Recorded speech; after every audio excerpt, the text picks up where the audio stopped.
Bom dia, né? Bom dia a todos, né? Uma ótima quarta-feira a todos. Deixa eu só cortar isso aqui rapidamente, ficar na posição legal aqui pra gente. Vamos aqui, né? Analisa aí, gente, por favor. Abra aí na página 92, continuação do assunto. A gente parou, né? O último tópico que a gente falou aí sobre Segunda Guerra Mundial, a gente já está nesse tema, né? O tema 3, finalizando o tema 3 para entrar no tema 4. A gente viu aí no último tópico, Brasil e Estados Unidos entram na guerra, né? Ou seja, a gente viu toda aquela questão de Getúlio entrar na guerra por conta de pressão dos Estados Unidos, houve um afundamento de navios brasileiros por submarinos alemães, então isso também contribuiu para a entrada do Brasil na guerra, né? E, logicamente, que aqui agora o outro tópico aqui abaixo tem aí o fim da guerra, né? Vamos ver aí essa guerra que durou de 1939 a 1945. Foi uma das guerras mais, como é que eu posso dizer, de maiores perdas humanas, né? Foram, basicamente, aí se estima que foram mais de 60 milhões de mortos, ou seja, muito mais do que na primeira. A primeira estima-se aí entre 10 e 12 milhões de mortos, né? Então a segunda aí, praticamente são 5 vezes mais mortos do que a primeira, justamente por conta do aumento de tecnologia. Então vamos lá, o fim da guerra, vamos lá, observa a leitura aí e observa aí, vamos lá, né? Tem assim, no período de 1939 a 1941, os alemães estiveram na ofensiva em todas as frentes. A partir de 1942, após a entrada dos Estados Unidos na guerra, as forças equilibraram-se. Já no decorrer de 1943, começaram a pender em favor dos aliados. Em fevereiro de 1943, as tropas soviéticas derrotaram os alemães na Batalha de Stalingrado. Essa batalha mudou o curso da guerra na Europa, pois marcou o limite da expansão alemã no território soviético. Uma coisa importante aí. Primeiro, que lá no início da guerra a gente viu que houve um acordo entre a União Soviética e a Alemanha de não agressão, né? Mas esse acordo ele foi quebrado por Adolf Hitler, né? E, na verdade, no final aí, em 1943, tem uma derrota muito importante de Hitler. Hitler vai se enfraquecer muito nessa batalha de Stalingrado. Stalingrado ali na região da Rússia, né? Que não recebe mais esse nome. Inclusive teve jogos da Copa do Mundo do ano retrasado, 2018, que foram nessa cidade, que não se chama mais Stalingrado, tem outro nome que eu não vou lembrar aqui. Inclusive foram achados vestígios, na construção dos estádios lá para a Copa do Mundo, foram achados vestígios de bombas lá da época da Segunda Guerra Mundial, né?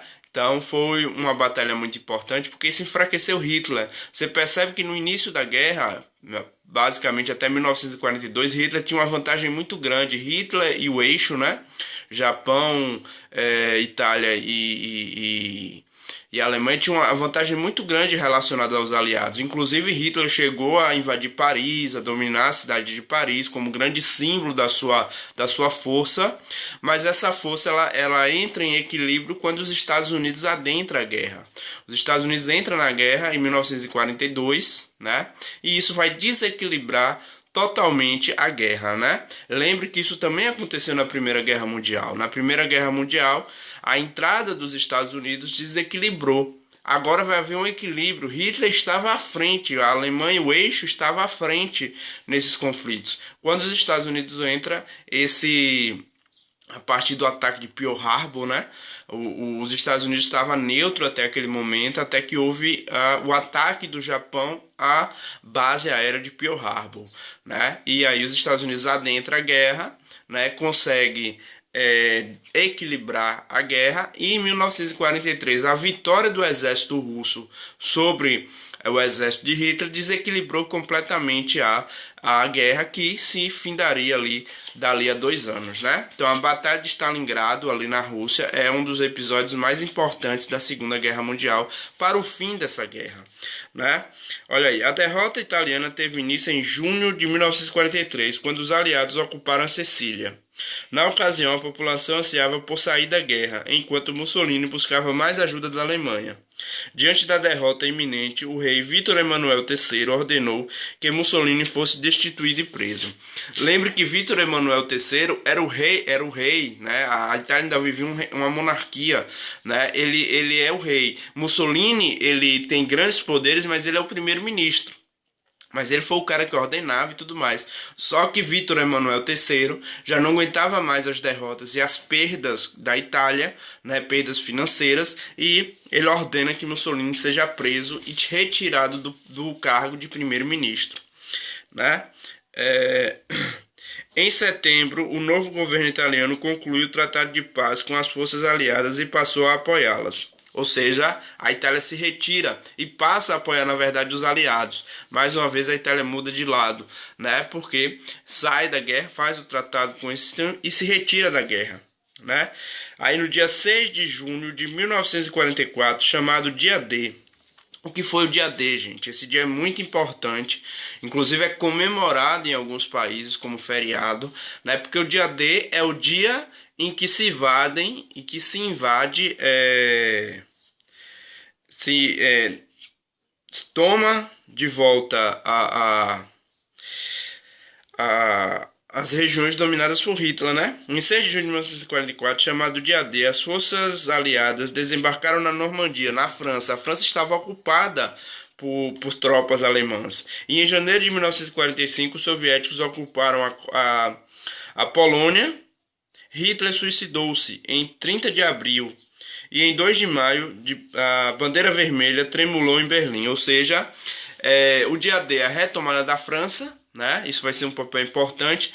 E posteriormente Hitler vai se matar, né? Quando ele vê que as tropas estão chegando a Berlim, né? Ele vai se suicidar, ele e a sua esposa acabam se matando num bunker alemão, ou seja, bunker é um tipo de porão onde eles se defendiam. Ele vai ser achado, segundo a historiografia, ele se matou, até hoje não se tem essa comprovação, né? Mas o certo é que as tropas russas chegam à Alemanha ali em 1945 e a simbologia da bandeira sendo colocada no topo de um prédio em Berlim é a simbologia de que Berlim foi tomada e é o fim de fato da Segunda Guerra Mundial, né? Vamos aqui à página 94, que é justamente a criação da ONU e os direitos humanos, né? A gente ouve muito falar sobre isso hoje, tudo a gente ouve falar sobre a ONU, direitos humanos e tudo mais, né? Inclusive a gente está falando muito recentemente de um órgão da ONU, que é a OMS, né? Que é muito importante, a Organização Mundial da Saúde, que vem muito trabalhando nessa questão da pandemia, do coronavírus, né? Então a criação da ONU é posterior, é no mesmo ano aí, a Organização das Nações Unidas. Foi a criação de um órgão muito importante para evitar novas guerras, né? Então vamos lá. Observe a leitura para a gente finalizar o assunto aí, ó. No final do século XIX, os países começaram a criar organismos internacionais que visavam a cooperação política e econômica entre os Estados associados. Primeiro formou-se a Liga das Nações, após a Primeira Guerra Mundial, em 1919, sob o Tratado de Versalhes. Poucos anos depois, a Liga das Nações mostrou-se frágil na mediação dos conflitos entre os Estados e não conseguiu conter a declaração da Segunda Guerra Mundial, deixando de existir após o término dela. Ou seja, a Liga das Nações ela foi criada ao fim da Primeira Guerra Mundial para tentar evitar novas guerras, mas isso não aconteceu. A gente sabe que a guerra terminou, o Tratado de Versalhes foi assinado em 1919 e 20 anos depois a gente teve a Segunda Guerra Mundial, em 1939. Então a Liga das Nações ela acabou não conseguindo mediar esse conflito, né? E ela se finaliza após a Segunda Guerra Mundial. Diante desse fracasso, a Organização das Nações Unidas, ONU, foi criada em 1945 para mediar os conflitos entre as nações e promover a paz e o desenvolvimento entre os povos, que, felizmente, até hoje, graças a Deus, ela vem cumprindo essa missão porque a gente não teve, felizmente, uma terceira guerra mundial. E eu espero realmente que não aconteça, porque pelo nível tecnológico que se tem hoje, uma terceira guerra mundial seria totalmente... seria um desastre, né? Com certeza. Ainda no contexto do pós-Segunda Guerra Mundial, foi elaborada a Carta dos Direitos Humanos, né, em 1948, sobre a liderança de Eleanor Roosevelt, com base em esboços elaborados pelos canadense John Peters Humphrey e a colaboração de pessoas de diversas partes do mundo. O que são os direitos humanos, gente? São os direitos básicos de todo ser humano. Direito à educação, direito à saúde, direito à segurança, à oportunidade, liberdade de expressão. Tudo isso é direito, direitos humanos, né? Todos os direitos que a gente tem aí, direito à liberdade, direito à saúde, à educação, né? Tudo isso, direito à infância, tudo isso é falado e formulado nos direitos humanos, certo? O produto das discussões sobre os direitos humanos a serem adotados pelos países membros da ONU foi a Declaração Universal dos Direitos Humanos. Nesse documento foram reunidas as questões essenciais levantadas pelas superpotências que emergiam do pós-Segunda Guerra Mundial, refletindo o teor equilibrando entre as garantias de liberdades individuais e de bem-estar social. Ou seja, os direitos humanos falam de diversos direitos aí para os seres humanos, né?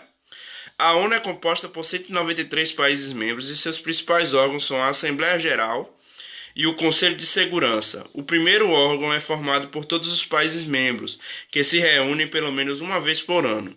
Já o segundo é composto permanentemente de representantes que possuem armas nucleares, como Estados Unidos, França, Reino Unido, Rússia, China e mais 10 outros membros provisórios.